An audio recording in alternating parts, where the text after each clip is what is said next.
Well, welcome along to the GB3 Championship here at Brands Hatch in Kent after what's been a historic and very emotional few days in the United Kingdom. I know all of the teams and drivers will be paying their respects to Queen Elizabeth II following her passing in their own special way, and we would like to pass on our condolences to the royal family from everyone here at the GB3 Championship. That said, the racing does continue. 3 exceptional races ahead of us. We could see a new championship winner come the final race tomorrow. So let's take a look at the track we're racing at this weekend here at Brands Hatch. Well, to West Kingsdown in Kent we head, and to Brands Hatch for the penultimate race weekend of the season. What a fantastic circuit it is, such a historic one, having been run in the Indy layout since the early 30s. It's been run time and time again, backwards, forwards, when it was dirt. It's been an incredible venue for motorsport inside the United Kingdom, with the Grand Prix loop, which will be running this weekend. It is one for the brave. So many great corners around here when you come through Paddock Hill up towards Druids, that entire Grand Prix loop with Hawthorns, Westfield and Sheen Curve up towards Stirlings. It is a track which requires bravery, it requires commitment, and it requires absolutely no fear. So that's the track here at Brands Hatch. Piers, have you raced here at Brands Hatch? You must have done. I have raced here at the GP circuit once in GB3 and a couple of times in other little formulas. It's a great circuit, really undulating as you saw from the videos. Just a proper driver's circuit. There's not much runoff, no margin for error. There's bumps, there's curbs, there's ups, there's downs. It's a great circuit. Quite tricky for racing because there's a lot of high-speed corners, quite a narrow circuit, but still great experience for all the drivers. I've actually done a sim race here against Piers. It was part of our Silverstone coverage last time around, and I was absolutely terrible. But what you don't get from that sim racing is just how much up and down it is. It's very hilly. When I was driving here, you know, we're in the sort of hills here in Kent, and I was kind of thinking, hang on, how is there a racing track here? I can see now it's kind of in a little valley almost. Yeah, we've got the bowl almost sort of shape around the Indy circuit, which is where they do a lot of the club racing, the short circuit. But this weekend we're on the long Grand Prix loop, which is a great privilege because it only gets to be used a few times a year. With I think there's a housing estate just behind. So that's a really well-known circuit. All the drivers love it. We've spoken to a few of them already and said it's a unique challenge, but it really does go. Paddock Hill, I believe it's like a 1 in 3 or something on the steepest part, and you go downhill, then immediately up to Druids, which is an uphill braking, but then flattens out on the apex. So that causes some oversteer issues sometimes there. You've got Graham Hill coming down turn 3, which is again off camber. Then all the corners for the rest of the lap are pretty much the camber, and the elevation changes throughout the corner. Surtees, it starts flat and then goes up the hill. You've then got down and then up to Hawthorns, which starts again uphill and then flattens out on the top, which you see a lot of cars go off there. We've seen in qualifying a couple of people having issues around the back, and then it's right, completely, you know, full commitment corners, over crests, over curbs, and then finally the last corner we then go back onto the straight, which is again another off-camber circuit with gravel right up to the edge of the circuit. So a really unique challenge for all the drivers. Great to watch them go around at full speed in quali, and the racing will hopefully be exciting as well. Well, the drivers, when we first spoke to them at the beginning of the season and we asked them which track they were looking forward to, it is this track, so it's going to be a monumental weekend. Now, there are a few things left over from Silverstone, especially in the GB3 Championship, that we need to talk about, and the main thing is basically the grid penalty that's going to see 3 drivers take a grid penalty from Silverstone. Can you just explain a little bit more about who's involved and what happened? Sure. So unfortunately 3 drivers from Silverstone have taken, I believe, 5 place grid penalties. So Tom Leben, who was supposed to be on pole, unfortunately has taken a 5 place grid penalty for race 1. Also Roberto Faria and Nick Giltz. They received these penalties because there was a yellow flag at Silverstone in one of the races, and they were deemed to have not slowed down enough, so they set a personal best sector during that yellow flag. And of course the yellow flags are out there for safety. It means that the car stopped or a marshal on circuit, so therefore you have to reduce your racing speed and make sure you're in full control of the car. They would have got a reprimand from the stewards. They've got the penalty, so they hopefully won't do it again. But that is why they've got those penalties going into this weekend in race 1. Okay, well, we will hear from Tom Leben in just a little while. But first of all, let's look what it's like to ride on board as we ride on board the GB3 car around the track here at Brands Hatch. Let's ride on board our championship leader of the Fortec car, number 50, Yoel Grandforce. Completely committed to Paddock Hill Bend, on the power so early the car compresses at the bottom. Pick your braking point for Druids Bend, the hairpin. It goes flat to the apex, trying to get in there, trying to get to the apex, just missed it slightly, but it doesn't hamper his lap too much. Over to the right hand side to open up Graham Hill Bend, a tricky corner, slides away on the exit. You have to watch the track limits on the exit there. Now we're going towards Surtees, a very technical corner, very wide entry to get a late apex for a great exit up the long straight towards Hawthorns corner. Just a moment to breathe now, probably the only point on the circuit where you can relax. We go down, Pilgrim's Drop underneath the bridge. Car once again compresses as we prepare ourselves and fully commit to Hawthorne's corner, just down 1 gear, almost flat out, use all the road on the exit, but no more. Brake down 1 gear for this corner, which is completely committed. Don't go wide on the exit because the car will bottom out and take you straight into the barriers. Now we have Sheen, again, another full commitment, completely blind. Get on the power nice and early, roll the minimum speed in there, and then the banked corner here left to try and open up the last sector of the lap, trying to keep it to the left-hand side. You go under the bridge, the final corner, completely committed. Don't quite make the apex, but it doesn't seem to hamper our minimum speed, which is the most important thing as we round out this less than 1 minute 20 lap of the Brands Hatch Grand Prix circuit. Well, that's what the track looks like here at Brands Hatch from the perspective of the driver. And because of that grid penalty from Tom Leben in that first race, it means that Matthew Rees, who finished second, will start on pole position. So that's your first pole position this year. You must be over the moon. I am over the moon, to be honest. Great lap from the team. Great car from the team. They're giving me a brilliant car. Car felt very slidey. Just didn't feel like it wanted to stick, but it just seemed fast. Didn't feel like a brilliant lap, but obviously it turned out it wasn't a bad one. Just a bit angry with myself because there was a touch more in it, but we're happy with the result. We'll take it, and that means we're on good places for tomorrow, for today and tomorrow. Now, we've seen you on the podium before, all the way back at Oulton Park. Good chances of getting another podium this weekend. You should think starting second in the second race as well. Yeah, I think there's a good chance there. I mean, obviously, this series is all about qualifying. We obviously have a lot more downforce than we had in my old series. So I think qualifying is the main thing. As long as you're in like top 4, top 5, you can challenge for podiums quite easily. Rest, apart from that, just stay where you are. Hopefully finish the race, and hopefully we'll get some podiums this year. Excellent, Matthew. Best of luck. Now, obviously, with Tom Leben getting that grid penalty, that's given Matthew his chance to start on pole position. But Tom will be on pole for the second race tomorrow, and I think Piers is with him now. Yep, I'm here with Tom Leben from Elite Motorsport. Tom, strong quali for you. Tell us all about it. Yeah, it was good qualifying. Managed to get pole on the road, but we've got a grid penalty from the last round to drop us to 5th place. But I believe at the moment we're on pole for race 2 tomorrow. So definitely a very strong result considering we didn't finish a practice session this morning. Yeah, really good, and you've had a really good strong run of form. Again, you were rapid at Silverstone, you've carried that into Brands. Very different circuit though, we've seen it's a unique challenge. Do you want to tell us about how you might have to drive the circuit differently here compared to maybe Silverstone or Donington, for example? Yeah, you certainly have to be a lot more aggressive around here. Make sure you carry the speed out the back. Compared to Silverstone, we have to be more smooth and relaxed. But a bit of a surprise to be on pole around here because normally it doesn't really suit my driving style around tracks like this. You think you're coming on as a driver and you're learning a lot with the team now. I saw also John Bennett as well, your teammate, was right out there at the start of the session, just faded away a little bit, but he's still inside the top 10, so you've clearly got a good setup on that car this weekend. Yeah, we definitely found something to set up over these last few weekends around Silverstone, around here. Something's really clicked recently with the team and me, and yeah, it's going really well. Well done. Good luck for the races, and we'll see how you get on track. So, strong qualifying again from you there, Luke. Are you happy with how things went in that session? Not too bad. I expecting a little bit more. I didn't quite get to plan. I got blocked in my fastest lap, unfortunately. So yeah, a little bit out of my control there, but traffic around Brands is always going to be a nightmare, and yeah, a little bit gutting not to take that step. I think it was definitely there, but hey ho, P3 and P4. I think I'm ended after a few people jumbling up and down, so not too bad. It's going to be a scrap. It's going to be a scrap, and of course now penultimate round of the series. How are you feeling in the championship? Are you think you can make some strides this round?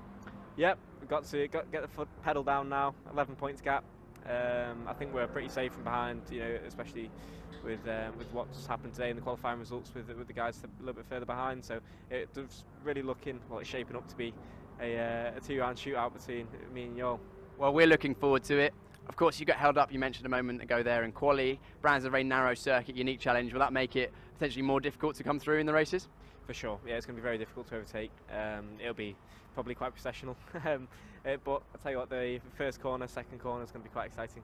Well, I'm looking forward to it. I hope you are too. Good luck in the races. Thank you. Cheers.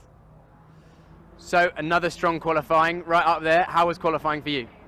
It's a bit difficult actually. There's a lot of red flags. I think it was 2 red flags in like 5 minutes of each other. First with voicing going off, and then with Mikkel. So we just had to try and stay focused the whole time. And then when qualifying actually got on the way, just managed to put in a decent time, which put us in the P2 in the race 1. And then provisional P3, I believe, is in race 2. Exactly, yeah. So race 2 is going to be P3. It's going to be me and Luke just behind each other, so it's going to be tight. Yeah, it's very tight in the championship. You've got a small lead coming into this round. Are you looking forward to this championship fight? Again, you're right next to each other. Is it? I'm hoping it comes down to the wire, but what are you hoping for? Well, I mean, I wouldn't mind getting pulling away a bit in the standings, of course, but yeah, as it stands now, it's very, very close, and I think it's probably going to stay like that until Donington. And then race 3, of course, the reverse grid. Might be a bit more tricky to make some moves up this weekend. What are your plans going into that race this weekend, with it being maybe a different track layout? Yeah, I mean, Silverstone last weekend was relatively easy to get up the field, like we saw, and but this track is going to be very, very tough to get by, especially with the tires. You know, it's a lot of the, what's it called, degradation. Yep. Yeah. Yep. So the tires going to be completely finished even when we start the race. So just going to be focusing, scoring some points, and try and pull away in the championship. Well, good luck in the races. Hopefully it goes well, and I look forward to a nice championship fight. Thank you. See ya. Now, there is a possibility that Joel could be the champion come tomorrow. He would need to pretty much win both of the races before the reverse grid race and hope that the people around him don't win their races. So let's look at the championship table. Joel Groundforce has 369.5 points. Behind him in second place it's Luke Browning with 358. Callum Voisin, a big gap back to him, 292 points, with Roberto Faria 274.5, and Max Esterson, the American driver, on 255.5 points there. So that's the standings at the start of this race weekend and at the end of the Silverstone race weekend. So let's just remind ourselves of what happened in the last round. Highlights from the first race of the Silverstone weekend would see Callum Voisin on pole position. Not a great launch though. Joel Groundforce would be down the inside into the first corner. Luke Browning as well trying to make a charge from the back of the field after disqualification from qualifying, as he was moving his way up. Would gain 10 positions on the first lap of the race, and 5 of those were done at the first corner. Joel Groundforce though with a comfortable lead as they'd head back out onto the Hamilton straight. Javier Segura up into second position with Callum Voisin waiting behind. Cian Shields had Zach Taylor all over the rear, and these two would put on a very good show. Zach Taylor trying to get a move done into Village, then around the outside of the loop. He'd hook it back to look to the inside coming up towards Aintree, and was not able to do so, but he'd be deep into the slipstream on that race down towards Brooklands onto the Wellington Straight. David Morales as well was waiting behind to see what he could do, with Mikael Grundtvig also on the charge, and then the look to the outside. Zach Taylor trying to make something stick on Cian Shields. Outside of Brooklands ticked off, the move almost completed once they've gone round through Luffield, but the outside line would favour the number 6 of Cian Shields, who'd keep the throttle pinned and would race his way through Woodcote onto the start-finish straight and down towards Copse Corner. But that side-by-side would be very tricky to see who it was going to see out in front in this battle. Zach Taylor to the inside, and it was him with the faster line, but Cian Shields with the outside run going off a little bit on the race circuit, and race control would take a look. David Morales was there in the number 77 to get his way past the number 21 Fortec machine, who'd have to worry about his teammate of Mikael Grundtvig, who was right there, as well as Tommy Smith waiting to pounce on a little bit of a wide run from the number 21. The two Carlin teammates will battle over third position as Roberto Farah in the white highlights with Javier Segura on the inside and the green highlights. Roberto Farah with the outside move would run wide to get past his teammate, but would take over third position with the race down towards Magnus Beckett and Chapel. Javier Segura still alongside slightly, but he would have to lift out a little bit earlier, and the Brazilian teammate would make his way through. John Bennett also waiting in the background, waiting for his first podium in the GB3 Championship. Still not able to do so though. At the front though, Joel Groundforce would come across the line. He was being chased down in the final moments of the race by Callum Voisin, who'd come across the line and set the fastest lap of the race to take second position, and Roberto Faria taking another podium in the championship with Javier Segura, his teammate, directly behind. Nico Christodoulou would lose out on the line to Tom Levin, who'd managed to get himself up into 6th position with some tight racing behind, but Joel Groundforce, the winner of the 16th race of the season. Highlights from the second round of the weekend, round 17 of the GB3 Championship, as they would race their way down towards the first corner again. It was Callum Voisin in control, but it was Tom Leben that would take the lead down towards the first corner. A couple of cars would go wide as they head through that first corner at Copse, including Alex Connor and, of course, Bryce Aaron and Brandon Oxley. Way out wide. A big issue, though, for Mackenzie Cresswell. Big damage on his car. Thankfully, he'd get out of the car okay. Bryce Aaron, without a front wing, would return to pit lane. Same with Brandon Oxley. A couple of issues at the start of the race, and the safety car had to come out. Once we got back racing though, it was Callum Voisin who was on the charge. He got to the outside of Javier Segura by the time they got to Stowe Corner, and he would absolutely send it in to try and clear past his Carlin teammate. They'd switch over and Callum Voisin would take over third position. Issues for Zach Taylor later on coming down into Brooklands, and he would be out of the race, causing a double waved yellow, so there was no overtaking opportunity down into Brooklands Corner, one of the best overtaking opportunities on the circuit, which Luke Browning desperately needed to find his way past Max Esterson and get himself up into 10th position.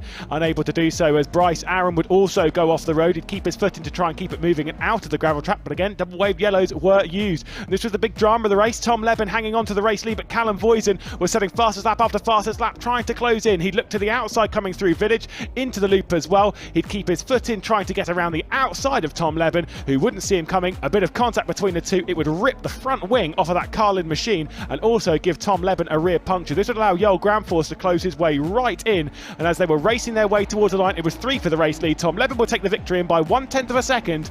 It was just about Callum Voisin in second place, with Joel Gramforce dropping down, or holding on rather, to third, not able to get through. There's Tom Leben with no rear wheel, no rear right tyre, as he'd come into the pit lane and take a very well-deserved victory. Well, highlights then from the final race of the weekend in GB3. Etanori started from pole position but had a very bad launch, and Zach Taylor took over the race lead on the race down towards the first corner. Etanori being swallowed up by the entire pack in that Chris Dittman Racing number 12, as they'd all try and scramble for grip and fight their way through Maggots, Beckers and Chappell. A bit of contact sent Brandon Oxley round on the nose of Tommy Smith, and then it was 3 wide through the final parts of the section. It was track being made up by the unfortunate of James Headley going out a little bit wide, breaking the front wing on a very, very slippery surface, as Keen Shields also went off with him. It was an incredible start to the race though from Joel Gramforce in that number 50 machine, making his way up the order incredibly fast from the back of the grid in the reverse grid race. Matthew Rees straight down the inside of Mikael Grundtvig as well to follow the number 50 through and work his way just outside of the top 10. Callum Voisin also booked his place as a part of that through the inside, going on to the Wellington Straight and the race down towards Brooklands. He was trying to find his way past Matthew Rees. Nick Gilks,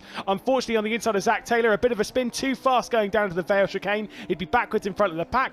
He'd get back going again, but unfortunately at the back of the field after challenging for the podium, Roberto Farrier in a little bit too deep whilst attacking Zach Taylor, who then himself would go in a little bit too deep, and already a part of this battle. Joel Gramforce, the back end of the top 5, already trying to get himself onto the podium after an incredible race thus far. Joel Gramforce was trying to make it 3 wide. Roberto Farrier said no thank you to any of that, and it was nearly 3 wide coming down into Maggots. It was Luke Browning on the charge this time. Straight over goes Matthew Rees, all the way over the runoff, going through Beckett's and Chappell, rejoining just on the outside of John Bennett as Zach Taylor would lose out a couple of positions, and then nearly Nico Christodoulou, who then eventually went to the side of John Bennett, unfortunately retiring the Elite Motorsports car from the race. And then a different incident saw Max Esterson off, going down into Stowe. At the front of the field, away from all of this though, calmly as you like, across the line to take his first victory, it was Marcus Flack from Roberto Farrier, and then joining on the podium somehow after an incredible afternoon, it was Joel Gramforce who'd take over the championship lead. An incredible race from Marcus Flack. Yeah, and we're down here in the assembly area here at Brands Hatch as a dark cloud looms in the background. It'll be very interesting to see whether that affects things, Piers. In terms of being a driver and seeing that dark cloud and knowing that we're probably slightly delayed here because the car's just gone off in one of the qualifying sessions in a different championship, are you looking at that as a driver if you're getting in the car now and thinking different thoughts, or is it just a case of don't worry about that until it happens? You're thinking about a lot of things on the grid, to be honest. You're thinking about the wind direction, how it's changed, if it's increased or decreased since the previous time you're out, which for these drivers is qualifying. You're of course making a note, having a look at the weather apps to see if they reckon it's going to rain. Obviously you only go with what you actually know, so at the moment they're going with slicks because it hasn't rained since the GB4 race earlier on today. The track is very much dry. We've seen some quick times in the previous session that has just been red flagged. A lot of drivers taking 2 new tyres. I believe at least the front 3 have taken 2 new tyres on the left-hand side, from what I can see. They scrubbed them in qualifying, so it's harder to tell. You have to look quite closely, but it looks like that's what the situation is. But you're trying to think about, right, what am I going to do? What's my plan for the race? You know, Matthew Rees starting on pole right in front of us here. He'll be thinking, right, I want to get a good start. If I can get round turn 1, turn 2, that's probably the race set. Hopefully, if there is a safety car in the race, then that'll take some time out. I don't think he would mind that, unless he gets a really big gap at the start. Then of course you'd rather maintain that gap. For sure. And then we've got the drivers behind who are concentrating on their start as well. They want to think, right, how am I going to get the clutch bite point? They've only had a certain number of practice starts here because you've only got the pit lane's quite narrow at the exit. It's slightly uphill, but some of them. The unique thing about Brands Hatch is the start-finish straight starts downhill at the back and then flattens out to about, I think, fourth and third place are pretty much flat, and then the front two rows, or the front row, is actually slightly uphill. So regardless of the fact that you have the track advantage, you have a slight disadvantage of the fact that you have to sort of hold the car on the brakes, which is a bit of a tricky thing to do as well. So there's a lot to think about, especially here at Brands Hatch. There is a lot to think about. In terms of the drivers at the front of here, obviously Tom Leben did qualify fastest, and he will start on pole in the second race tomorrow. However, he did have that 5-place grid penalty from Silverstone, which means that Matthew Rees, who we heard from just a little while ago, is starting on pole position here. Now behind him, as you'll see, you've got car number 50, which is Joel Granfors driving for Fortec, and Luke Browning just behind in the silver car you can see in the distance there, number 5. And they are really the championship contenders here in the GB3 Championship. However, Matthew Rees is a driver who has, he's come from winning the championship in the championship he was driving in last year. So in terms of us saying, well, he's got to keep them behind, I think he's actually a driver that maybe hasn't done as well as he would like to have done, but he has all the attributes to keep these drivers behind him if he gets a good start. Completely. He's shown he's got the pace in qualifying, being the fastest on second fast on track, but effectively like a tiny whisker away from being pole, and the front two, so Leben and Rees in qualifying, were actually a small gap away from Granfors and Browning, which shows that they've come on a long way in pace wise. And yeah, he's got the experience. He raced in that championship last year and did it excellently. That championship was very competitive as well, so he's shown he can do it. He wasn't expecting to win that championship in his first year, so we spoke to Callan, his driver coach, earlier on this year, and he mentioned that it's actually moved up to this GB3 Championship maybe a year earlier than they had in their plan, which is great, but also means that he's got less experience than he probably would have done in this situation anyway. But he's showing that he's making the most of it regardless. He is indeed. Let's take a little walk now, because I think we have a little while actually, so we can have a look at some of the other cars. Now, John Bennett is a driver that has really impressed you this year, and John Bennett starts now 4th, up from 5th. And I mean, in terms of the Elite Motorsports cars, I think he's actually the leading driver for Elite, and you just see him in the background there. But it's been a really good, it was a really good day so far here at Brands Hatch. But I mean, he's one of those drivers where we're expecting big things from him, and in terms of looking where his teammate is, Tom Leben obviously a couple of places behind him, he's doing very well. Doing excellently. Again, we've spoken just about Rees and his previous experience. John Bennett has not had any single-seater experience before this year. He's raced extensively in other series with a roof on the top, which is very different, because normally cars like that, it's a very different driving technique. He raced with Elite Motorsport, I believe, so he knows the team. He's got a good relationship with them, which has allowed him to then move up, get the budget to do this season in GB3, which is great to see. And he's shown that, yes, the cars might be different, but if your talent is there and you've got the speed, then you can transfer that across with some great guidance, which Elite have given him. And he's working really well with his teammate. I know Tom Leben and John Bennett. John Bennett. Johnny Bennett. I mean, you can call him Johnny if you want. If you call me Johnny, though, we will not be friends anymore. They're very close, aren't they? They travel together, and I know they play a lot of golf together, as we saw earlier in the season. And they're clearly working together well as a team in the sense that they are working with each other and helping each other go forward, because we've seen this year that Elite car has got faster every single round. They started the year sort of mid-pack-ish, but then the first time we went to Silverstone, they were excellently strong. Tom and Leben more so, potentially, because it's his second year in this championship, so a bit more experience in these specific cars.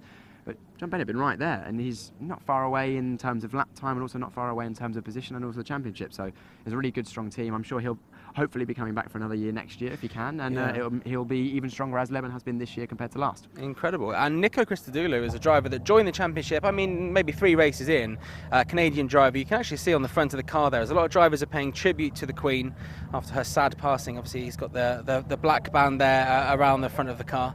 And I mean, obviously the teams and drivers paying their respects in different ways, some having as you can see here, the black band around the car, some wearing black armbands on their actual race overalls, and some with messages on their actual car itself. But in terms of Nico Christodoulou, he's come into this championship and he's really, really impressed, and he actually started quite impressively, and I think he's very much been very consistent and made his way up now, and obviously starting P5 here. I don't think it's really a matter of time, and maybe if he'd done the whole championship before we see Nico Christodoulou, winning a race.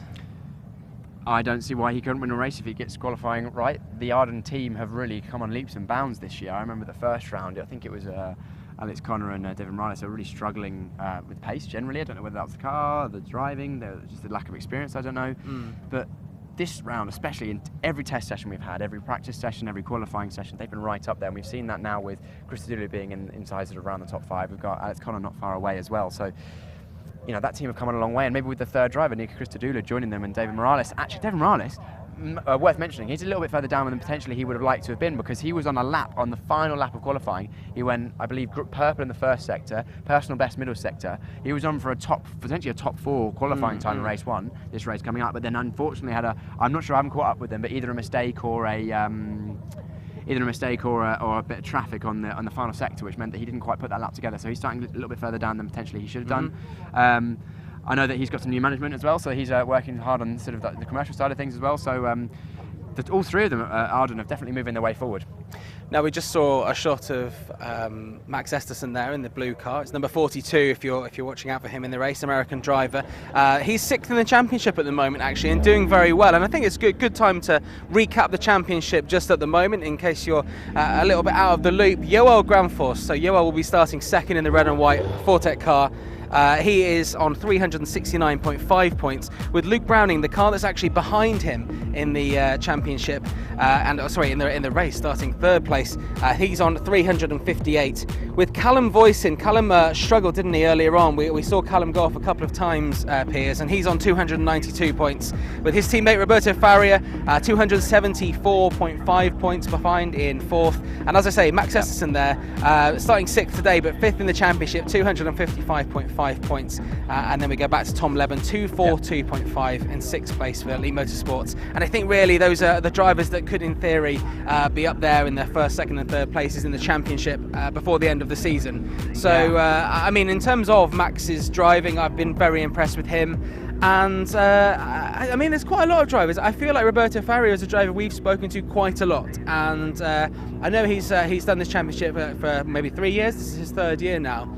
I mean, if you were him, you know, and being very consistent but not quite being up there. I mean, if this is his 3rd year now, what do you think could be next for him? I mean, would he do a 4th season in GB3, or would he maybe look to trying a different style of car?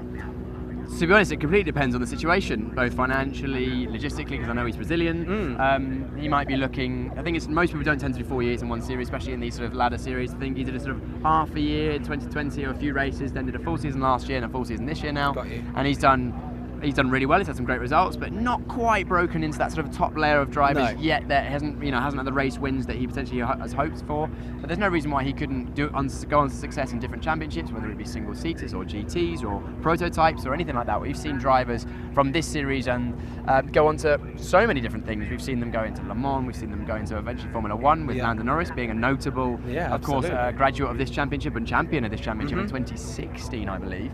So there's so many different options. You mentioned Max Esterson. He's had a really good showing this year, showing some great turns of speed. His 1st season in this championship as well. Showing What some a great slow start, I thought, for Max Esterson, which is I guess encouraging, because obviously you get used to the car, but we've seen he's quick. So if he was to do another season, he's going to be up there. Not that he isn't up there already, to be fair. He's 5th place. Has a few spots of rain start to hit the tops of our heads here. Yeah, and that cloud is definitely coming over. Look at that. Now we need to find Mikael Grundvig, because Mikael Grundvig has won 2 races. Piers, I believe he's won 2 races. He's actually led the 2nd most laps, I think. A really interesting statistic this year. He's the reverse grid king, and let me just see if we can find him. I mean, down here somewhere. Everyone is placed really quite out of order here, which is it makes sense to, I guess, the people here, but to us it's a little bit tricky to find.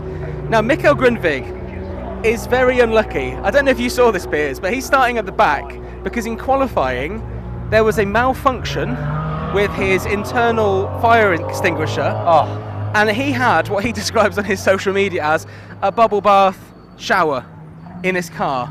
Now, I didn't know before doing this championship that they have these fire extinguishers built in.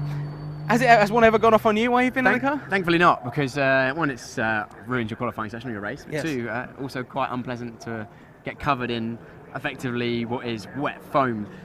These cars are, some of the safest in the business. They've got all the safety equipment. They are homologated to a very high standard. Of course, we're with young drivers going very fast, so safety is one of the most important things. And with that, we have both impact safety with the crash structures and the carbon tub and the safety cell, but we also have fire safety in terms of we have the onboard fire extinguishers, both for the rear of the car and the engine, the exhaust, but also towards the driver. So I can't remember if there's one or two, but there's one that definitely points directly at the driver's chest. It was the one in the back, I think, that went off. So it was behind him. And then there's also one in the footwell, I believe. So for instance, for example, in the really, really horrible scenario where you might be trapped inside the vehicle while it's on fire, you at least have some relief and give you a bit more time in that sort of fiery environment, because we know in motorsport we try and do everything to avoid fire, but sometimes it's unavoidable. We are working with fuels which are flammable, there are liquids on board, and it basically is another layer of safety for the drivers, and it's also one of those things that a lot of drivers and teams and families look for in championships. They want competitive racing but also safe racing wherever possible.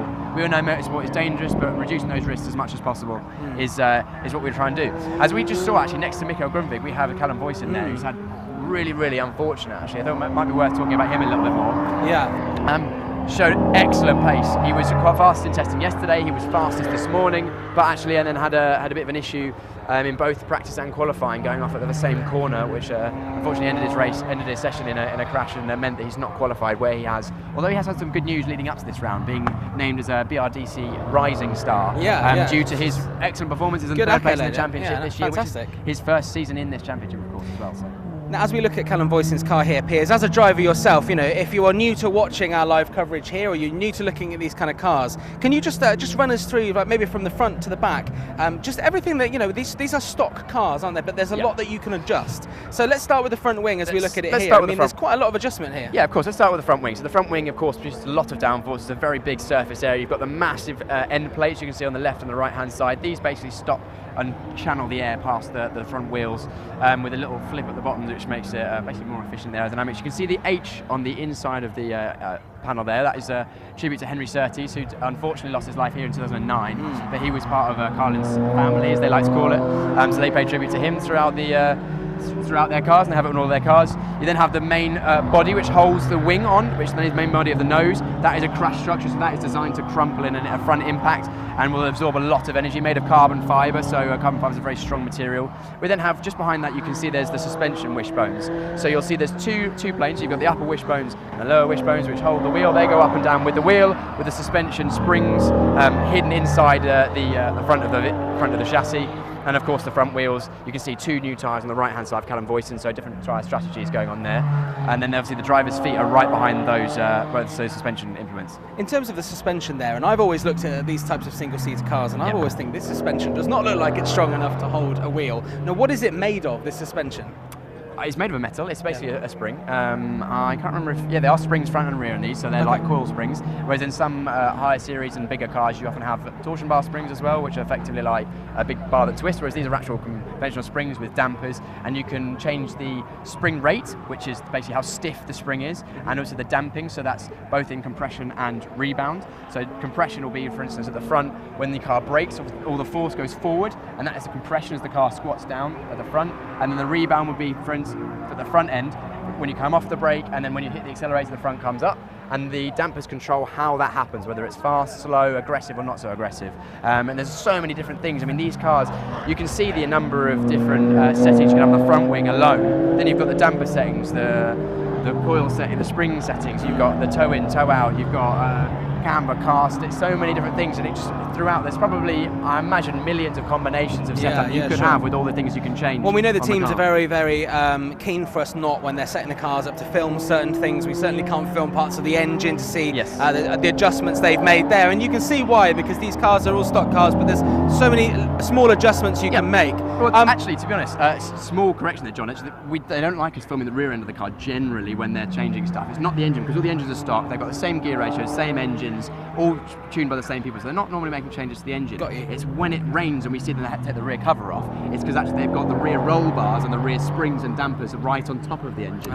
So they will try and hide that, so that some people will disconnect the roll bar at the rear if it rains, because it makes it a bit softer, a bit more compliant, and easier for the driver to then control the car in the lower grip conditions. Because generally speaking, this doesn't happen always, but the lower the grip the track, the softer you want the car. You want it to sort of find the grip and be more compliant. If the track's really high grip, you've got a lot more force going through the car, and that means that you need to have a bit more of a stable base, especially for the aerodynamics of these cars as well, because they produce a lot of underfloor aerodynamics, and the flatter the base of the car, the more efficient that downforce is. And that's why, for example, at Silverstone, a nice flat circuit with no bumps and not really much undulation, they all run the cars much stiffer and lower than they would, for example, here at Alton Park, where you have a lot more compressions, a lot more bumps, a lot more curves. Because if you ran at the same stiffness and the same low ride height here as you ran at Silverstone, the car will be hitting the ground all the time, and every time the bottom of the car hits the track, that wood or the resin plank in the middle, you're taking force away from the tyres. And you want as much force on the tyres as possible to increase the amount of grip that you have, of course. And as a driver, you don't want to hurt your bum. And also hurt your back, as we've seen in Formula 1 this year with Lewis Hamilton struggling with back issues at the start of the year with the cars, with the porpoising. We don't struggle with porpoising here in GB3, which is lucky, but however, if you did hit the ground, you can really feel it. And sometimes we've seen actually Matthew Rees a couple of times earlier on this year, went wide, I think it was at Snetterton, and you hit the curb at the wrong angle on the plank under the car. It really throws the front of the car in the air, and that goes straight through your back. So it's really quite uncomfortable. I was going to say, we won't look at Callum's car because I don't want to focus too much on Callum, because I don't really want Callum to think we're just talking about him. But if we look at the back of Nick Gilks' car here, in terms of continuing to look around the car, this thing on the side, Piers, talk to me about this. This is basically the air intake for the engine. So of course, all engines, they need two things to produce power. They need fuel into the engine and they need air. And the mixture of those two is very important, and they will be setting that up with the engineers from GB3 and also themselves.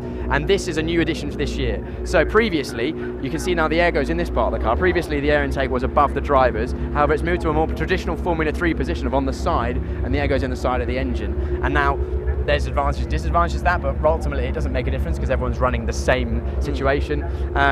It's on one side, which is a bit unusual, makes the cars look asymmetrical, and also means that you'll see also, because of this side airbox, you'll notice that some of the drivers run a higher left wing mirror than a right wing mirror, because obviously you have to see over it, whereas on the right hand side you can see straight through the rear wing to the cars behind, and vision behind is important because you want to see if someone's throwing it up the inside, so you can either get out of the way or get a nice cutback on them. Absolutely. Let's continue talking about the car in a second, but here we go. The sight we see before pretty much every race here. It's one of the Gilk siblings giving the other Gilk sibling that last minute bit of advice, with the Gilk's father standing nearby. So I mean, like, it's something we see quite a lot here, and I know that Brent Gilks, the father, has just flown in from Canada, so he's a little bit jet lagged. Maybe we'll leave you for today, but maybe tomorrow we'll come to you. Just a note again, another few spits of rain I'm feeling there, so this could be interesting for the race. Let's see if there's it's looking fairly grey behind us. Well, anyway, should we carry on talking about the cars? Absolutely. So we mentioned earlier on with the fire extinguisher, we also have some other safety things as well here. So you see a little pull toggle there. I'm not going to touch that too hard, because that is if, for instance, a marshal comes across a driver who is in a precarious position, they might not be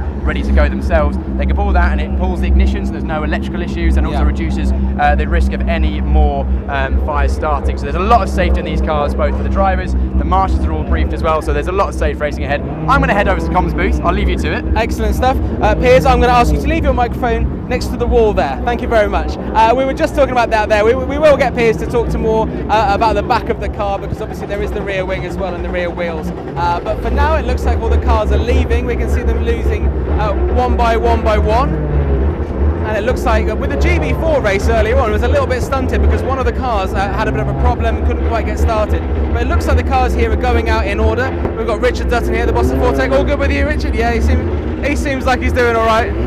We can see Nick Gilks next to us here. Absolutely deafening sound as the cars come through here. Callum Voisin, we can see leaving in the Carlin Motorsports car there.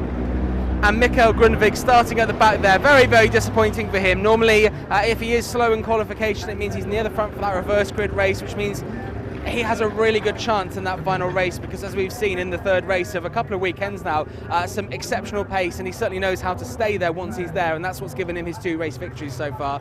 So we can see, actually, if you just walk and talk with me here, this is always fascinating. And if you're watching your first race, you can see all of the tyres here, because as Piers mentioned there, we can see it's raining.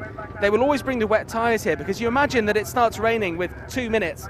You're going to need those wet tyres nearby. But anyway, let's see how this race goes. It's the first race of the weekend here at Brands Hatch in the GB3 Championship. Hand over to Piers Pryor, who's alongside Lewis McGlade. Cheers, Johnny Jackson, as we'll get ready to go. The formation map is on, rain is in the air. Ooh, this is going to be an exciting race. The GB4 race we had a bit earlier on in the day was absolutely thrilling. I'm expecting exactly the same. There's been sprinkles around. The track grip has certainly lowered, but it is definitely not wet out there yet. It's just the odd little sprinkle here and there.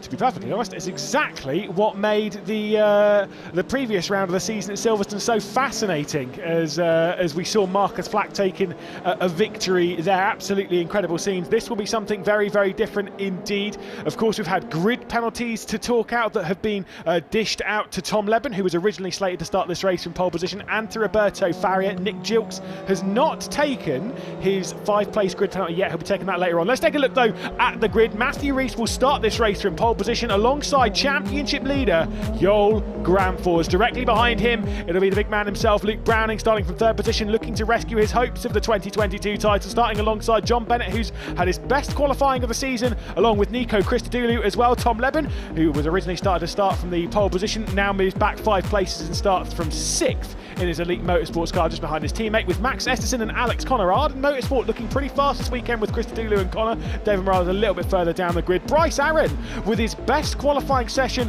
of the season since Spa, where he did so well in that high-tech Grand Prix car. Unfortunately, they all had some issues around there. Javier Segura alongside. Then we get to David Morales and Mackenzie Cresswell starting from 11th and 12th. Of course, Cresswell having a bit of an incident at the previous round of the season. James Headley, who's not quite fit into his JHR Developments car quite as fast as he would expect, alongside Tommy Smith, who had a great qualifying session for himself. Kean Shields a bit further down than his high-tech Grand Prix teammates, with Zach Taylor starting from 16th, and a bit of a move from Fortec over to Chris Dittman Racing. Brandon Oxley will start from 17th alongside the newest race winner in the series of Marcus Flack. Roberto Faria, taking that 5th-place grid penalty, will start from 19th alongside Nick Gilks. Callum Voisin and Mikael Grundtvig round out the field. Now, the problem with those two, Callum Voisin and Mikael Grundtvig, Callum Voisin being so fantastic in this championship with his speed. He has twice been a 3-time race winner this season, and now doesn't have it because he's had wins removed courtesy of other stuff, which we'll talk about at another time. But then Mikael Grundtvig as well alongside the reverse grid master. The two of those, well, they've got to get used to starting 21st and 22nd, because that is where they're going to be starting all weekend long. They did not get within the 103% courtesy of issues in qualifying. In fact, a lot of issues for Callum Voisin, who will be having that running through his head very quickly to Piers Pryor. Looking a little damp out there. Few spots, nothing quite yet, but we're looking left out of our comms booth and seeing some very, very heavy black clouds. Quite high in the sky, so nothing imminent, but who knows? We've seen what happened in the GB4 race. It can all change so quickly. Whoa, look at the angle that John Bennett is. 4th in shot there. The 27 on the right-hand side on the outside. I'll let you catch your breath because it has been a long run up a lot of steps to get into the commentary booth here this afternoon. Now, the undulation on this grid, that is what sets Brands Hatch apart from a lot of traditional circuits. With John Bennett completely out of line in 4th. Let's see what's going to happen. Matthew Rees starting from pole position. Joel Granfors starting from 2nd. Our race down towards the 1st corner, and a final chapter of the season is about to get underway as we race our way down. It's a great start from John Bennett from 4th position. It's a bad start from Max Esterson, though, who's dropping back into the clutches. John Bennett sweeping his way up into 3rd position. He's gone around the outside of Joel Granfors, who's gone backwards from the front row of the grid, behind even Luke Browning. Matthew Rees, though, hanging on to the race lead as we head all the way up towards Druids and then back down towards Graham Hill, and we'll see them race through. Look at the gap, absolutely insane. Joel Granfors has come back through into 3rd position. John Bennett's gone backwards. Nico Christodoulou also on the attack, but an enormous lead from our race leader. Excellent start from John Bennett there, but then Joel Granfors showing his class, going around the inside, going in the inside of Druids, then putting on the outside of Graham Hill, braking so late and going back around the outside of John Bennett. Roberto Faria on the attack straight away, you can see in that column machine. Look at this gap that he's got. Joel Granfors, though, the top two in the championship, had to go side by side towards one of the fastest corners in motorsport, as Joel Granfors was trying to get around the outside there. He's still alongside as they head up to Westfield Bend. You can just see in the distance there, Luke Browning is going to be able to hang on. We'll see them go through Dingledale now. It's Browning, it's Granfors, it's Bennett, it's Christodoulou, 2nd, 3rd, 4th and 5th as we head up towards Sheen Curve. A massive lead from Matthew Rees, looking to take his first victory of the season. Matthew Rees with a dream. Whoa! Crash in the background. That was one of the Chris Dittman Racing cars. I don't know who that was, but there was one coming through Sheen Curve. Chris Dittman Racing just had a bit of an issue. Didn't see that one. Hopefully we get a replay on that, but dream start from Matthew Rees. He got away well, and then the fighting behind meant that he's got a massive gap, and we mentioned on the grid, that's a perfect opportunity. It must be Mackenzie Cresswell, because you can see here 2 Chris Dittman Racing cars, of course. We've had the new addition to their squad, being the like of Zach Taylor, and they've also got Brandon Oxley in here. Roberto Faria straight on the attack, straight on the outside, going through there. I kind of feel like it's looking like there might be a couple of sprinkles out there, Piers. This is about to get turned up to 11, I'm sure. I think it is Zach Taylor, isn't it, that's unfortunately had an issue at the back of the field there, or is it potentially not, actually? No, I think it was Cresswell. Mackenzie Cresswell, he'll be disappointed with that because he showed some excellent pace in practice, but Rees setting the fast start, 2 seconds clear on the lap 1. Wow, what a start. I mean, the confidence. Like I said, this is what we kind of saw a little bit from Joel Granfors last round, where there was that sort of slightly damp track surface, the slightly concern of the grip, and he was just so confident straight off the off. That's kind of what we're seeing from Matthew Rees here, that whilst they're not sure what grip they're getting, every time they go through a new corner, where is it, bam, he knows straight away. He's got the confidence, he knows he's got the speed, he's clearly done a lot of laps in that car because he's got so much confidence. It shows in qualifying. He was there straight away, right at the top of the grid, even on cold tyres, and then was just missed out on the last couple of laps when the tyres were up warm, but the margins are so fine. Like, I think it was still half a second would cover most of the top 10. I did see you having a bit of a chat with Mike Epps earlier, who's here coaching Matthew Rees. He's doing a fantastic job. Of course, Matthew Rees being coached by someone like Mike Epps, who is very, very good around the likes of Brands Hatch and certainly knows how to drive the circuit. We've seen time and time again in British touring cars as we trip over each other a little bit here. There is no rain out of the moment. We saw a couple of sprinkles on the lens there, but there is no rain in the air. I'm sticking my hand out the window just to have a look, but I think we're all right. So far there is no rain yet, but every lap it's getting darker, especially that first sector of the lap, which is turned 1 Paddock Hill, Druids turn 2 and Graham Hill turn 3. See that white line just across the track you saw there? That is the start of sector 2, which is the old school GP section. Matthew Rees extending the gap to Browning on lap 2 as well. That's showing some real pace there on lap 3 now, with the fastest first sector as well at the start of this lap. So he is not taking any chances in terms of getting caught. Yeah, I mean, he may not have been the fastest in qualifying because he didn't actually have the fastest lap time. That went to Tom Leben, who is this car here going through shot. That was well timed. Tom Leben, who originally had the fastest lap in qualifying, but then had this 5-place grid penalty for basically an infringement with yellow flags. Didn't slow down enough for yellow flags. They originally got a disqualification before it was reduced to a 5-place grid drop for himself, Roberto Farah in for Nick Gilks. Of course, that meant that Tom Leben had to start 5 positions back in 6th place, which is where he presently runs. Has not been able to work his way up the order. But Matthew Rees, considering he wasn't the fastest in qualifying, wow, has he taken control of this race. I was speaking to both Matthew Rees's driver coaches, Callan and Mike, before the race, and they were confident about their race pace. They thought that their race pace is always slightly better than their qualifying pace, but I think it's unfair to say he wasn't the fastest because he was only less than half a tenth off pole, and also had about a 2/10 gap to both Grampers and Browning, who are the championship leaders and the statistically fastest drivers this year so far.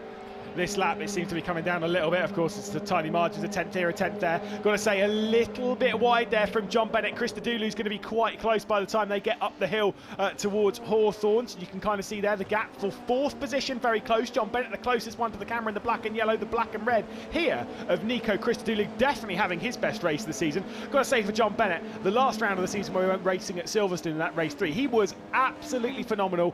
Got taken out in an incident coming down to Brooklands. Guess who? Car directly behind. It was an incident between himself and Nico Christodoulou. There's a little bit of beef between the two of them. Yeah, there's history there. I'm sure that they're mature enough drivers to get on with it and know that it was probably nothing malicious. They're both soldiering on. You can see there Nico Christodoulou impressing at this later stage of the season, having missed the first few rounds, but really getting and finding his feet. Although the gap is staying pretty consistent, with Browning setting a fast lap of the race, actually by quite a slight margin in that last lap. It's come down quite a bit actually. So maybe the setup slightly favouring the warmer tyres in that high-tech car, or Rees might just be managing the gap, who knows. It was half a second that went down. It was a 19.4 for Luke Browning. It was a 19.9 for Matthew Rees. It came down by half a second. And not only that, Luke Browning pulled away massively from his championship rival as well in Yoel Grampels, who had that brilliant, sensational round back in Silverstone with 3 podiums, whilst Luke Browning had the issues in qualifying. Here's Zach Taylor taking on some brand new colours for him this season in the red, yellow and black Chris Dittman racing car, just ahead of Roberto Farah, and then directly behind he's got one of the high-tech machines as well as one of his teammates. I think it's worth making a note that Callum Voyson, having started pretty much at the back of the grid, has, for the last 5 laps I've seen, he's gained a position a lap, I reckon, because he was in 17th on lap 2 and he's now in 13th position. So he's just making his way, showing that pace and showing that pace that he had in practice and qualifying until he had his incident, unfortunately. Well, there's Yoel Grampels, 3rd at the moment, championship leader, losing a little bit of ground in the championship race at the moment. If things continue on as they stand, it might be more ground though as we complete yet another lap. It was 1.6 over the line. I think it's come down. It certainly is. 1.2. It was another 0.3 pulled in by Luke Browning. That lead is not secured. We're not halfway through the race, and that gap is coming down. Big moment there. No, I reckon John Bennett's had a slight issue. He's gone wide. You can see on his right rear tyre, the inside rear tyre here, he's got dust. I reckon he's gone and dropped a wheel on the exit of the left-hander, second last corner. Sterling. I always forget that one. Sterling. I reckon he's dropped a wheel on the exit there, which is why he's under pressure from Nico Christodoulou now, because there's no other place he could have got that dust on the outside of his tyre. I thought you were quizzing me there. I was starting to get very confused. You can see he's run wide. I've seen him run a lot. Rain. Well, it's definitely rain. That was 100% rain. Raining at the back section of the circuit. It is not raining on this. We're on the start finish. There's a couple of sprinkles out there. That was 100% rain going up towards one of the fastest corners in Great Britain. Absolutely crazy. I'm feeling a little bit on my arm right now. This race is about to get crazy. Matthew Rees lead at the moment. Browning, Grandpaws, Bennett, Christodoulou the top 5. We're not halfway through the race, and it's building up to a pretty crazy climax. That rain has not deterred Matthew Rees showing his bravery. He's just set a personal best middle sector in the rain. Personal best middle sector. Whoa, that was close to the edge of the circuit. Luke Browning is definitely pushing on. He wants that win. He's closing that gap down to, let's see what the gap is now. 1.2 before this lap ended. It is now at 1.3, so the gap is pretty much stabilised. Let's see their last lap time, shall we? Yep, almost identical last lap times. Lap times have dropped off about 2 or 3 tenths. You can see just a little bit of spitting and spotting. Only takes a little bit more before those tyres. Again, Callum Voisin, another position that last lap, and now he's putting pressure on James Headley in that green and silver JHR car. Yeah, and he's also got in this train, he's got one of his teammates in Javier Segura, of course. He's got Max Esterson as well. He's got Bryce Aaron at the head of this train, slowing things down just a touch, and he's looking to pounce on another one. This is an excellent drive from Callum Voisin. We saw brilliant drives from the back of the grid, of course, from Luke Browning. He did it at Silverstone, which is a much wider, much more open circuit. This is a very, very different experience. Yep. And I will say, you can see that rain is coming down quite heavily there. It is fairly light on the start finish. Callum Voisin, he doesn't care about the rain. Straight around the outside, going to the Hawthorn. Super move, considering the grip. It's certainly not heavy enough for wet, but this is going to be... This is the part where I'm sat here fearing. I'm like, I can feel that this is getting risky. This is getting brave. This is where the best drivers really come to the front. Well, when the precipitation hits the track, Lewis, it means that there is a definite reduction in grip, especially on the racing line. But that's what Callum Voisin used to go around the outside there of James Headley, the number 67 green and silver JHR car. We can see a gap closing again at the front. It's now down to under a second for the first time this race. Luke Browning wants that win. He wants to extend the gap and put Matthew Rees between him and his championship rival Joel Granfus, because he knows there's only 5 more races after this one to try and close that gap. Well, it came down another 5 tenths, 4 or 5 tenths that lap. He was the only driver. Oh, bit of a wide moment there from Callum Voisin. James Headley nearly got underneath him a little bit.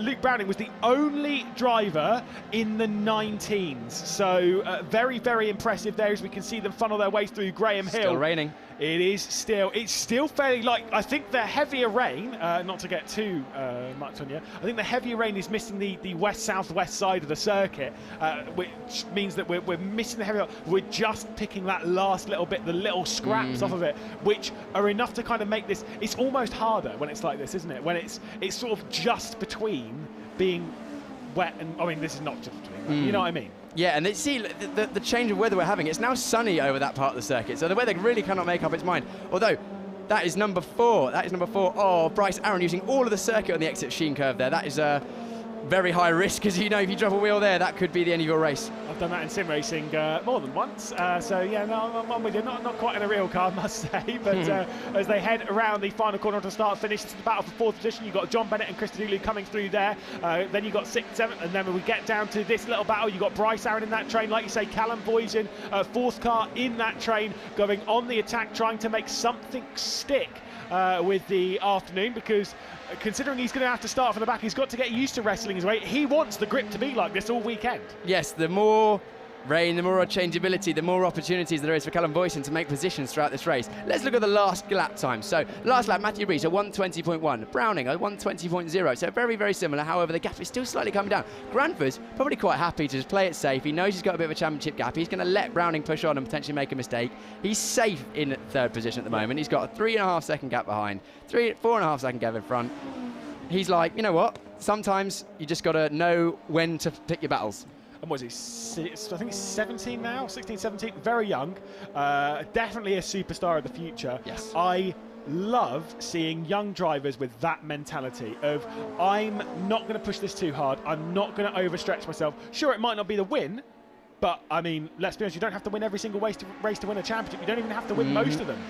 We've seen that in GB4. Max Maserati, currently joint championship leader, having not won a race. Yeah, against Nick Taylor, who's won 8. Yes, exactly. So that's the consistency you need to have. And Joel Granfus, he will also be aware that all 3 of these front drivers, from my understanding, I was on the grid and I was having a look, have all taken 2 new left-hand side tyres. So they are the main tyres that are being used on this clockwise circuit. And maybe he's thinking, you know what, if I just... I've lost the position, that's it. I don't think I've got the pace, or I don't think I need to fight it now. If I just save a little bit of tyre life, that might come back and get me some more positions later, either in race 2 or race 3, with only 8 tyres, so 2 full sets for the qualifying and the 3 races to use at their discretion. And the teams generally will have to go forward. Whoa, big slide there for Esterson. Yeah, he's out wide. He's thinking he might lose a position here because Callum Voisin, he is on the prowl. He's looking for another position. He's trying to get himself up inside the top 10. Got to say, by the way, last lap of the race, I think the rain's disappeared completely. Do you know what the last lap of the race from Luke Browning was? He's back in the 19th, the 19.5. There's only 1/10 off of the fastest lap of the race. Absolutely incredible. That car looks on rails. Anyway, going back, sorry, I got distracted. Going back, so they have, just a reminder of the championship format, we have 8 tyres per car for the qualifying and 3 races, so 2 full sets. They can either take a full set, which they will do for the start of qualifying because they have to, and then they can either take a full set for one of the 3 races, or they can split 2 new tyres for, say, for example, race 1, then use those 4 tyres for race 2, and then, another move, here we go from Voisin, can he get around the outside of Hawthorne's, around the outside of Max Esterson. Replay, what a great move. What a great move. Oh, and James Headley as well had a little bit of a look at the end. Let's see if Headley went past there. Did Headley manage to follow him through there? No, he did not quite. So Esterson, unfortunately, falling foul to the new BRDC rising star, Callum Voisin, who's had an excellent race from the back of the grid. He's into the top 10. That's a great race. It is absolutely superb. There's Zach Taylor in 16th position. You've got Brandon Oxley directly behind. Unfortunately, Chris Dittman Racing, I mean, you were talking about them earlier. We know that they've had great pace. We've seen it in practice as well, as they had a practice session on the full Grand Prix circuit this morning, as well as in qualifying. Currently running in 16th, 17th and 19th. That is a bad start to the weekend for the team. It's really disappointing because Chris Dittman Racing generally, especially around Brands Hatch Grand Prix circuit, have got some excellent results. With Ayrton Simmons the previous couple of years, he's shown some excellent some speed, and generally their car works well around here, and they were showing that pace in a practice session that was about a week or so. Oh, that's a big one from Javier Segura. Thankfully that gravel track has saved him. That had me on the edge of my seat. Oh my goodness, he is a lucky boy. Wow, it just shows you how fast these cars are going, because when they're on the racing line you think, oh, all is well. As soon as they get off the circuit, it really shows you how fast they are going, because it looks like they're going to hit the barrier real fast. There might be some damage there, I believe, for Javier Segura. It looks like his wheel is a bit askew. Let's have a watch that again. Look, you see, just dropped a wheel early in the corner and then through the gravel, potentially bending the steering or suspension of that car, because you can see that he's not choosing to continue on the race. It's really disappointing. Yeah, left rear suspension looks like it's bent, unfortunately. It looks like it understeered a little bit coming in just by that trajectory, or he might have taken some of the curb on the entry point coming through Sheen Curve. I mean, the thing is, around here, Brands Hatch is such an incredibly fast circuit. It requires so much commitment around quite a lot of blind corners, and Sheen Curve is a blind entry. You're kind of guessing, you're using memory. It's a bit of a quiz, a bit of a test every single lap, and sometimes you make a little bit of a mistake. You kind of saw it there with how large that curb is on the inside, and clearly there just might have bottomed out, might have understeered, taken a little bit too much speed in. There's 2 ways in which you're basically going to go off there, well 3 actually if we think about it. You saw there Luke Browning going through that corner, there's just sort of a 2-stage curve, a flat curve and then a slightly raised curve, both of which in the F3 you'll want to, or these GB3 cars you'll want to take. If you take a bit too much, your wheel drops just inside the curve. There's a bit of grass creep, but that step on the inside of the curve is just big enough to allow the plank of the car to hit the ground, which will then skate the car off the circuit.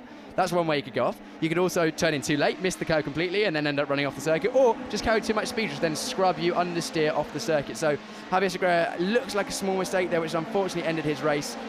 Really disappointing, because that Carlin car the 3 Carling cars have looked really strong this weekend, but none of them able to extract all of the performance they were hoping for in the qualifying in this first race. Although, saying that, Voisin up another position now with Segreiro going off to 9th place. What a great race from Voisin. Absolutely superb. Like I say, kept his nose clean, but he's got his elbows out when he needed to. It's been a superb performance from Callum Voisin.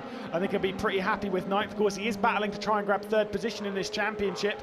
Will be falling foul a little bit of that. There is David Morales in the all-black Arden Motorsports car, which we do like. We like the look of it, although I will say with Arden, they've got 3 cars on the grid, all 3 totally different liveries. Here's one, Nico Christodoulou, still on the rear end of John Bennett. He's getting bored of the rear end of that Elite Motorsports car. He's been looking at that the whole race, got close a few times, especially when John Bennett, I keep calling him different first names, John Bennett made a small mistake on the exit this corner here, but he seemed to have driven a nice tidy race since then. And just the virtue of these cars, you have a lot of downforce in these cars, and they rely heavily on that corner speed for the front wing downforce. And if you get too close to the car in front, you just lose a little bit of front grip, causing some understeer, which, especially in the high-speed sections of the circuit, makes it quite difficult to follow close enough to affect an overtake. Is that more rain there, Lewis? Doesn't look like it. Sorry, we just had a bit I thought I had a bit of a tyre squeal coming. I think someone locked up a little bit into T1. You know how I was saying that Callum Voisin is going to be losing out a little bit in the battle for 3rd? You go on. Completely false. Clearly I'm talking rubbish. His rivals in that battle, Roberto Faria, who's down in 15th, Max Esterson, who he is behind now. Max Esterson is behind Callum Voisin now. Tom Leben, who, is a little bit ahead of him. Only 3 positions. But Matthew Rees is a bit further behind the points. It's been a superb performance from Callum Voisin. It has been a superb show of racecraft and determination and dealing with the setback. You know, a lot of people say that these championships are for learning as well as for getting some results and making yourself known in the motorsport industry. And he's learning a huge amount, getting to overtake that many cars on a circuit that is known for its difficulty to overtake. And now let's just watch Matthew Rees with this masterclass from start to finish. And it's got to be said, as we head into this final chapter of the season, Matthew Rees, incredibly, I couldn't even believe this stat. We've seen him on the podium 1 time this season, and it was in the very first race of it. We see him back onto it as we begin our final chapter, and Matthew Rees crosses the line to take his first victory of the season ahead of Luke Browning and Joel Gramfors. What a super performance in some tricky, treacherous conditions around one of the hardest tracks in the country at Brands Hatch. A super performance ahead of Bennett and Christodoulou in their race-long battle. This is back with Brandon Oxley, who's got that's Mackenzie Cresswell, who's got right at the back of him after his spin earlier on the day, passing Marcus Flack, passing Roberto Faria, and now trying to attack his teammate. But unfortunately, I think for him, it will be Brandon Oxley across the line ahead in that battle. But I'll say, a bit of a recovery drive from Mackenzie Cresswell. Super performance. Yeah, he's done excellently to recover from that, but a good result. Those 2 Chris Littman cars being up there together, so consistency for the team. Unfortunately, not quite as high as they would have liked, but nonetheless a good drive from both those drivers. A great race there, some drama, not too many position changes in the front sort of 5 or 6 after the start, but definitely a great result for the top 3. The 2 championship protagonists, Luke Browning and Joel Gramfors, almost inseparable once again. Gramfors conceding defeat this time to Browning. Let's have a go through the results. Well, under a second separating our top 2 as Matthew Rees, the Flying Welshman, comes across the line to take victory ahead of Luke Browning. Joel Gramfors in 3rd place with a decent, quiet drive, it must be said. 7 seconds down for the lead. I think he'll be a bit disappointed with that, but maybe saving the tyres. John Bennett with a great drive, 4th place, still waiting that first podium of the season, just ahead of Christodoulou. And then Tom Leben, who will be starting the next race tomorrow from pole position. As we roll through, we can see some of the other names that have risen their way back up. Mackenzie Cresswell, we saw Callum Voisin up in 9th position. A lot of recovery drives today. You can see Tommy Smith up there as well. That's a good performance for Tommy Smith, as we had a couple of issues earlier on the day, and unfortunately that retirement for Javier Segreiro, a bit of a shame. Yeah, Segreiro will be really disappointed. Just a small error there which cost his race, and you can see how happy Matthew Rees is with that. Really, really chuffed. He's asking what photo he wants. Good effort. And then receives his hat. We'll be catching up with Matthew Rees. Again, I'm amazed this is only the 2nd podium that we've seen from Matthew Rees. I couldn't believe that when I was reading it. But what a super performance it has been. Again, he started out the season with a 3rd place finish back in Alton Park, and then took victory here to see his first victory of the GB3 Championship. We'll take a look at highlights, though, of the race before we catch up with some of the drivers. A look back then at the race as they head down towards the first corner. Matthew Rees taking pole position and leading the way through the first corner. It was all attack from behind as he would pull out a massive lead. Luke Browning would hang on to second position, whilst Callum Boysen was on the recovery drive, starting from the back of the grid after issues in qualifying. James Headley was his next target, picking up 3 or 4 positions in the first lap. Around the outside, as the rain was coming down, he'd grab over that position from James Headley, marching his way up towards the top 10. Max Esterson was the one that he needed to pass for that top 10 position. Around the outside of Esterson he would go and into the top 10. James Headley thought he'd try and get through but was unable to. Big moment late in the race from Javier Segura as he would go straight on the penultimate corner, and then coming through the final one, it was all about Matthew Rees taking 3rd position in the first race of the season and taking a victory in this one, just ahead of Luke Browning. Yoel Gramfor's behind. Whilst we're seeing that, we'll head down to pit lane to catch up with some of our drivers with John Jackson. Well, we've said that Matthew Rees, if he got a good start and got into the lead into the first corner, then he's got the skills to keep that race lead, and that's exactly what he did there. So he's just chatting with a couple of his team now. Let's see if we can get him over here. I'll grab him here. Matt, can you come over here? We've got this sun. I mean, I can't decide if it wants to be cloudy or sunny. And we talked before the race, and we talked about, you know, if you can get into the lead into the first corner, you can win the race, and that's exactly what you did. And I mean, your pace was exceptional there, and you're holding off 2 exceptional drivers in Luke Browning and Yoel Gramfor, so you must be over the moon. Yeah, I'm quite happy with it. Obviously, as you said, start was really good. Just getting the launch off the line was the best thing we could have done. Obviously, just getting the first corner right and just pulling away, which I think we managed to get 2.3 second gap in the end. Just controlling the tyres, controlling the race as we do. Obviously, Luke was a bit faster than me in that race, but I think just being able to control the gap, control the tyres, and just not massively fall off the peak, I think that was the reason why we won today. Did you worry about rain at all? A touch, because obviously it did get quite middle of the race. We had a bit, but honestly, no. I think it didn't make that much of a difference. The car touched more sliding than usual, but obviously it stopped, and then the track was fine. So not really an issue. I think just another roadblock in the way to a win. And front row of the grid again tomorrow. Can you repeat this? I wouldn't say why not. I mean, P2 is obviously not too bad to place. It could be. Obviously could be P1, but still, just I think it's the same as today. Get a good launch, first corner, and just control the race, and hopefully we can do the same as today. Excellent stuff, Matthew. We'll let you go and celebrate with your team. We're going to hopefully grab a word with his driver's coach in just a second, because I know that a lot of the drivers, they do a lot of work with driver's coaches, and Matt's driver's coach, Callan's been a huge influence. Hey, Luke, how you doing? I was going to come looking for you, but you're here. That was a great race, and you really pushed Matthew very hard there. Yeah, no, I mean, what we've big difference between quality and race there. Really felt like I managed to find a few things in my driving, find a few things around the track, and I think we made a few tweaks that helped me really turn it on as well. And yeah, I mean, it improved our pace. Just seems to be absolutely rapid that session, and the dirt, just so tough around here to overtake. But you know what, Matt did a great job, and it was a well-managed race. I think a little bit early on in the race, I might have been able to have a go if I'd have really pushed on and been a little bit closer. But yeah, I think the dirt, screwed my left front a little bit, and then I had to drop back towards the end. But good points in the bag, and I mean, I love this place. It's always nice to race around here. I was going to say, there's 5 races left in this season. I know you've got to really think about the championship now, and for you, just finishing ahead of Yoel is important because you're not really racing, Matthew, for the title. So that's a good result for you. Yeah, exactly. I mean, getting down to the last 2 races of the season now, so it's getting to crunch time. And especially we've had some really unfortunate things happen this year. Especially, we've had such quick pace, but maybe the points we've gathered from it just haven't been quite representative. But I think we're making the most of it now. We're getting on good form, and we're starting from P4 tomorrow, so we'll have a good starting position and hopefully a good race. Excellent stuff, Luke. Congratulations. We'll let you get to the podium. Luke Browning there, driving for High Tech, coming second. And Yoel, how are you doing? Well, I mean, the start wasn't the best. I was going to say, I just wanted to let you say it in your own words. Yeah, I just had too much wheel spin in the start and lost Luke and Bennett. And then they started fighting going down to turn 2. So I just used that to my advantage and managed to slip through on Bennett, and then around the outside of Luke, which I knew was never going to happen in turn 3. I knew he was just going to push me off on the exit, so I just backed out and tried to attack him into the next one. Now, I guess the important thing for you is to just stay up there with Luke, obviously going into this as the championship leader, and he has finished ahead of you, so he's closed that gap ever so slightly. Is that something that concerns you with 5 races to go? I mean, not really, especially now it's so close. I think it's 6.5 points now. It's something like that, yeah. Like that, yeah.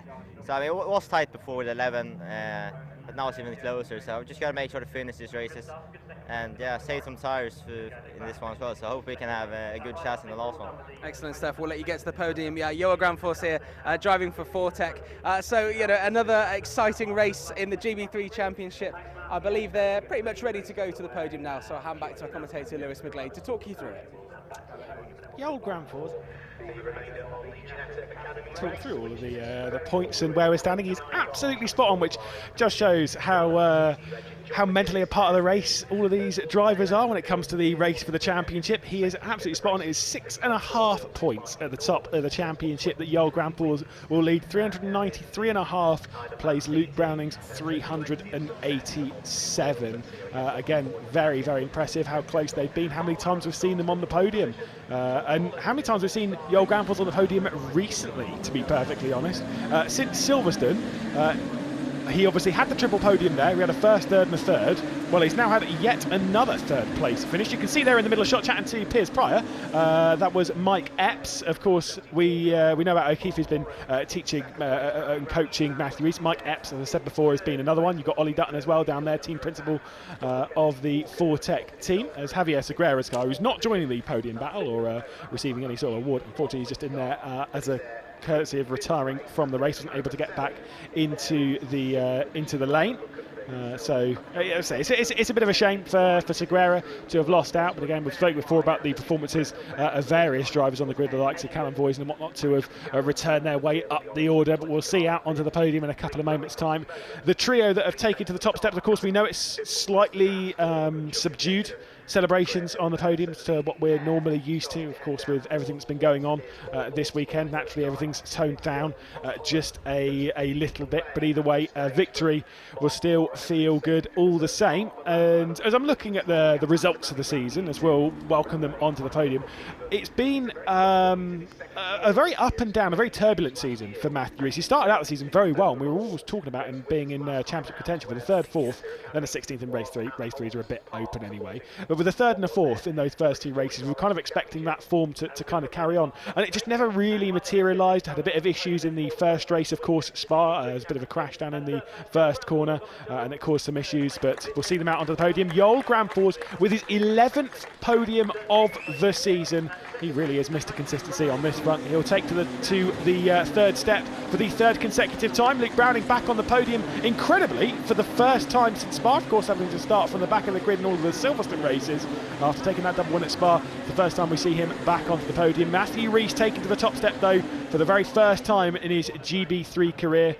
It's like a position that he belongs after a race like that. Absolutely incredible. And between the two championship rivals, of course, with Joel Grand Force and Luke Browning, this is the 8th time we have seen them on the podium together. It's not been, though, since the first race at Spa, round 13 of the season, since we saw them taking to the podium. But it is yet another battle between the two of those, which will race down towards the checkered flag of the season. Of course, just 5 more races. We've got 2 tomorrow, and then we'll be back at Donington Park in a few weeks' time for the final round of the season, rounds 22 to 24. I don't know who to pick between them. How close it has been. An absolutely sensational performance from them once again. As we can see, it's John Jackson and Piers Pryor on camera, ready to be spoken to. Yeah, Matthew Rees there looking over the moon to be on the top step of the podium. It's been a long time coming for him, and I'm joined now by Piers Pryor, who's run from the commentary box here. And I think we're going to bring in one of Matt's driving coaches, maybe 2 of Matt's driving coaches here. Come on in. And I'll let you do the big introductions, Piers. Of course. Matthew Rees, first win of the season. I'm sure he's absolutely over the moon with that. Oh, absolutely ecstatic. I mean, it's been such a long time coming for Matt. We've been so close since round 2, and to finally get it here, and that fashion as well. Really mature, calm, controlled drive, and at Brands GP, what a place to do it too. It's a lot of hard work that goes on behind the scenes. Just give us an idea of what you guys do to help Matthew perform at a level like that, and build. He's very inexperienced in his career in general, and now he's putting in performances like that. I mean, there's 2 of us, and that kind of tells you how much detail and what the level of what we're going into. We're asking these young kids to look for 10, so in terms of pre-event prep, we're doing hours and hours and hours of simulator work that no one sees. It's the nutrition. We've got a great trainer in Sam Kibble as well, who looks after all of our drivers at School of Sen, making sure Matt's fit enough to last the races and more. And obviously the mental side of things as well. There's a huge amount of pressure for these young kids to be under in such racing conditions. So, we're not just really coaches, we're also kind of like big brothers. We're here for all the problems, everything that needs to be dealt with. and here to share the good moments just like today. And Mike, it's great to have you in the paddock as well this weekend. Is this your first weekend with Matthew in the GB3? I've done a couple, haven't I? Yeah, a couple. I've swatted in when I've been available. I've been covering. To be showing, though, showed up for the good stuff. Yeah. I've been covering the F4 side of things. Obviously, I did last year with Matt, and we had a great success for his first year in car racing. To go and score the win of the championship with a round to spare is massive. So it's a huge confidence boost for him. Obviously, GB3 is a big step up for your second year of racing. Like, it's a massive step. It's huge. So for him this year, Callan's been with him through the year. I've been with F4. We're all over the place, aren't we, at the moment? So we're literally doing loads and loads of stuff. And Matt, he's really come on strong, and now it's really starting to show. I think all the process that we've been working through the year, he's had a few up and downs, had a few difficult results, but it's about coming back from that. And today really shows that, I think. And it's great that you guys seem to have a great relationship with Matt as well. You said you'd worked with him last year. How much do you reckon that continuity really helps? It's huge. I mean, the driver has to trust you. We're telling him to go out to Hawthorns, telling him to take it as close to flat out as possible at 150 miles an hour. If the driver doesn't trust you, he's not going to listen to you. So trust only comes with time, comes with us proving ourselves, it comes with Matt proving us to turn as well. And obviously, what an amazing young talent to be working with, really enjoying it, and also great people like Mike make this all possible. So great, well thanks guys, really good to have an insight in what you guys do behind the scenes to allow the drivers to work so well. So hopefully more success tomorrow, starting P2 tomorrow, so only one place to make up. So we're that close, we missed out on pole by 0.008, talk about small margins. So obviously, GB3, such a close championship, right? Yeah, what a championship, So hopefully more close racing tomorrow. Brilliant, we will look forward to it. Yeah, cheers, excellent. Matt Callan, thank you very much. We'll let you go and celebrate with Matthew Rees. Exceptional to see what they've been working on all year, and it's finally come to fruition with a first place. Now let's see who else is around here. We've got Luke Browning's dad. We could grab Luke Browning's dad. Yeah, absolutely. Let's have a little chat here. Luke, do you reckon we can get a word with the big man? What, my old man? Yeah. All right. What are we saying? Yeah. What are we saying? Here we go. Luke and Mr. Browning Senior. You must be very proud, I was going to say. Very much so, thanks. Yeah. Yeah, it's been a fantastic year so far, and you're doing well, aren't you? And keep it going. But I will let Luke do the talking because he's a lot better than me at that sort of thing. Oh, no, that's fine. I've already chatted to Luke. I mean, when you're watching, what are your feelings? Do you go through the range of emotions? Because I speak to some parents and they're very chill. I speak to some parents and they're very worried. They're on edge, and some are kind of in between, and they're just enjoying watching their kids doing what they do. Where do you sit on that scale? I'm pretty cool. I can watch with pretty much anyone, and I do. Mum's different, isn't she? Yeah. She's being around. And but it's good result today. Needs to do that. Good, strong. And tomorrow. And I was saying the important thing is that Luke's finishing ahead of Yoel and closing that gap. This time, that's all we need to do. It's true. I think it is more tough for the parents than he makes it out. It has to be said. I think massively for the parents, especially in karting, the whole way up through the ladder, they go through that much emotion. And I'm sure, asking my dad questions in, I think he's just as sort of hands-offish as I am when I get out of the car. All the emotions that you go through as a parent is just as heightened as a driver, I mean, it's a massive thing for the parents, massive thing for us as a racing driver, and but I think as a family it really bonds us together. I can't imagine going home and talking about anything else. I was going to say, and it must be good. It's good to have your dad here as well, watching, because you've always got a friendly face if it doesn't go your way. You know what? Having a friendly face, a known face on the sidelines supporting you on no matter the cost is always helpful. And I mean, he'll do what he wants, won't he? But it's quite funny. He will, and he is cool. He's cool. Thank you very much. We'll let you go and celebrate together.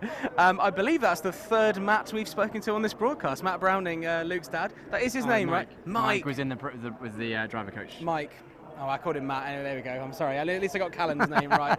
So, I mean, another exciting race there. And I think that you're really seeing, and we said this before, if Matthew Rees can get in front there, he's got the skills to stay out there and win the race. And it's exactly what he did. And actually, that top, I think 6, maybe the only position that changed was Luke overtaking Yoel, and everyone there just keeping the pace with each other. And it shows how the more experienced drivers, like Luke has done a lot of driving, he's consistently every single round, in the top 3, 4, 5 positions.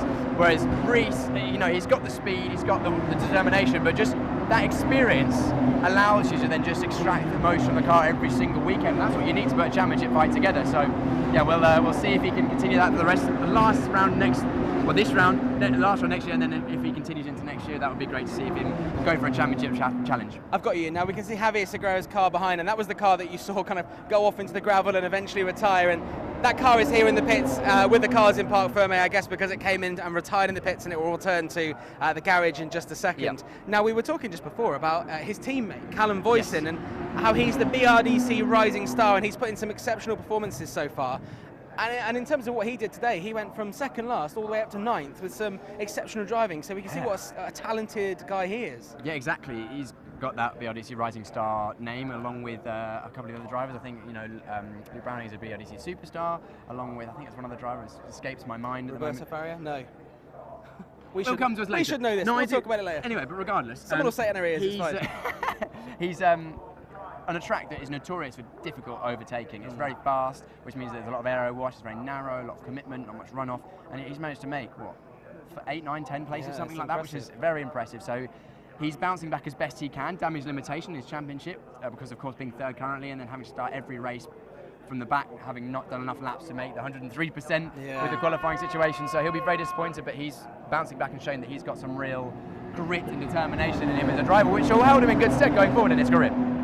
Excellent stuff. Well, we're going to have a look here. I mean, we've got Ollie Dutton, who is the deputy manager of Fortec, speaking with Yoel. They're having like an impromptu debrief, maybe here in Parc Fermé. Normally they would walk back to their awnings, but I think it's probably quite a long way away here. And you see Richard Dutton in the background on his phone, looking exceptionally cool here. I was chatting to Ollie Dutton actually, and Richard still races, and they spent the 5 weeks we had off watching his dad racing at Silverstone, doing very, very well.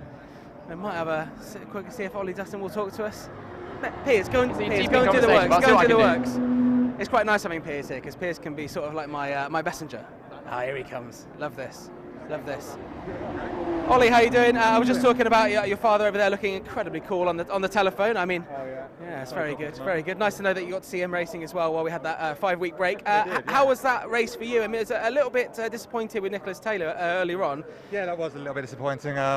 You know, he just needs to kind of bring it down a little bit sometimes. You know, he's so fast. He's had 2-second lead. It was raining. I just got caught out a little bit, unfortunately.